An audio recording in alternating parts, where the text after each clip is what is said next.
दूसरे पे इल्ज़ाम नहीं लगा रहा है। बातचीत तो होती रहती है, घर में बात नहीं होगी तो कहाँ होगी। जगतगुरु राम भद्राचार्य प्रेमानंद महाराज जी को कह दिया है कि उन्हें कुछ नहीं आता और श्लोक संस्कृत का भी नहीं कुछ बोल सकते, उनके बारे में क्या बोलना चाहेंगे? भाई, राम भद्राचार्य जी को जो आता है पहले उसको प्रमाणित करें, उसके बाद दूसरे पर आरोप लगाएं। और राहुल गांधी जी ने वोट चोरी की आरोप लगाया सरकार और निवडणूक आयोग को, क्या कहना चाहेंगे? हाँ, उन्होंने जो आरोप लगाया है उस बारे में जांच करनी चाहिए, चुनाव आयोग को जवाब देना चाहिए। धर्म सम्राट जगतगुरु है तो क्या कांग्रेस को चुनाव का बहिष्कार कर देना चाहिए? जय हो। अब ये तो वो सोचें, जब गलत चुनाव हो रहा हो तो फिर उसको क्यों लड़ना चाहिए। क्या राहुल गांधी को प्रधानमंत्री बन सकेंगे? जिसको जनता बनाती है प्रधानमंत्री वो बनता है, राहुल और राजा नहीं बनता है। जनता जिसको समझेगी कि सही है उसको बनाएगी। शंकराचार्य जिस प्रकार से लगातार अब जिस प्रकार से साधुओं में अब विवाद चल रहा है उसको लेकर क्या कहें? साधुओं में कोई विवाद नहीं है, साधु लोग तो बात करते ही रहते हैं। यहाँ तो रोज शास्त्रार्थ होता रहता है। आप सेना में चले जाओ, रोज वहाँ पर शस्त्राभ्यास होता है, तो लड़ाई थोड़े होती रहती है, अभ्यास होता रहता है। ये अभ्यास हो रहा है हम लोगों का। जिस प्रकार से लगातार वाद विवाद चल रहा है, जब कोई विरोधी आएगा तो उसको कैसे जवाब देंगे अगर हम लोग आपस में लड़ करके तर्कों को परखे नहीं रहेंगे। तो तर्कस के तीरों को परख के रखना पड़ता है, तो ये युद्धाभ्यास रहता है। ऐसे बीच बीच में हम लोगों का आपस में होता रहता है, इसको विवाद ना समझा जाए। भद्राचार्य ने जिस प्रकार से कहा प्रेमानंद जी को कुछ नहीं आता, उनको एक श्लोक नहीं आता, क्या कहना? ठीक है, अब दुनिया उनसे पूछ रही है कि तुम्हें क्या आता है। सबके लिए बहुत ही स्वर्णिम दिन है। आज यहाँ पर परम पूज्य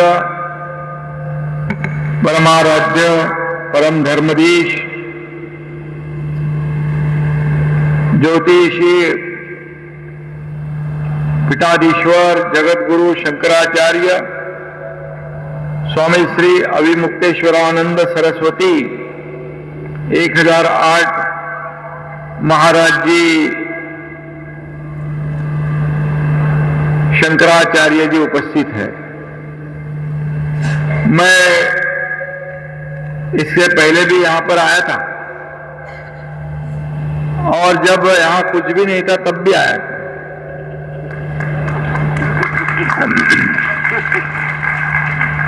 और जब ये सब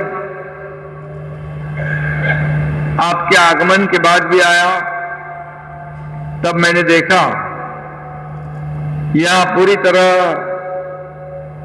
यह भूमि पवित्रमय मंगलमय हो गई थी और पावन हुई थी आपके आगमन से। आपने हमारा जो चातुर्मास की जगह स्थान मुंबई को चुना, मुंबई का चयन किया। सीधे साहब आने से पहले हमने जो बात रखनी थी वो रख दी है, लेकिन फिर से मैं इतनी बात कहना चाहती हूँ कि जब मैं चुनाव लड़ती थी तो मेरे क्षेत्र में लोगों ने स्लोगन दिया था बनास की बहन कहनी बहन। लेकिन गुरु जी ने वहाँ गुजरात आके मैं जब चुनाव जीती तो उनको मिलने के लिए गई, उन्होंने बोला वो बनास की बहन तो है लेकिन आज से वो गाय की भी बहन होगी। तो वो स्लोगन गुरु जी ने मुझे दिया है। सिद्धे साहब भी यहाँ उपस्थित है। उन्होंने राज्य में गौ वंश और गौ हत्या को प्रतिबंध लाने का जो वादा किया था उन्होंने भी निभाया है। और महाराष्ट्र के लोगों ने सिद्धे साहब को भी आशीर्वाद दिया। वो हर स्टेट के जो चीफ मिनिस्टर हैं ऐसा जो काम करेंगे तो आने वाले दिनों में मुझे यकीन है कि वो गौ माता को राष्ट्रीय माता का दर्जा मिलेगा। और संसद में भी हमने भी बात रखी थी। जो मैं चुनाव जीती थी तब सिर्फ मेरे क्षेत्र का लोगों का धन्यवाद के लिए फोन आया था, लेकिन 4/8/2024 संसद में मैंने बात रखी तो पूरे देश में से मुझे धन्यवाद का फोन आया। वो गौ माता का आशीर्वाद की ताकत है। और शिंदे साहब का बेटा भी हमारे साथ मेंबर ऑफ पार्लियामेंट है।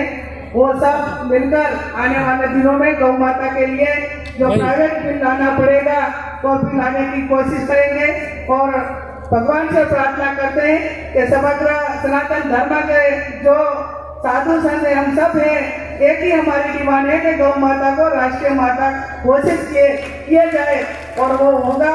स्वामी विवेकानंद जी ने भी कहा है कि जागो उठो और ये लक्ष्य प्राप्त तक बंधा रहो, और वो काम आने वाले दिनों में हम साथ मिलकर करेंगे। धन्यवाद गुरु जी।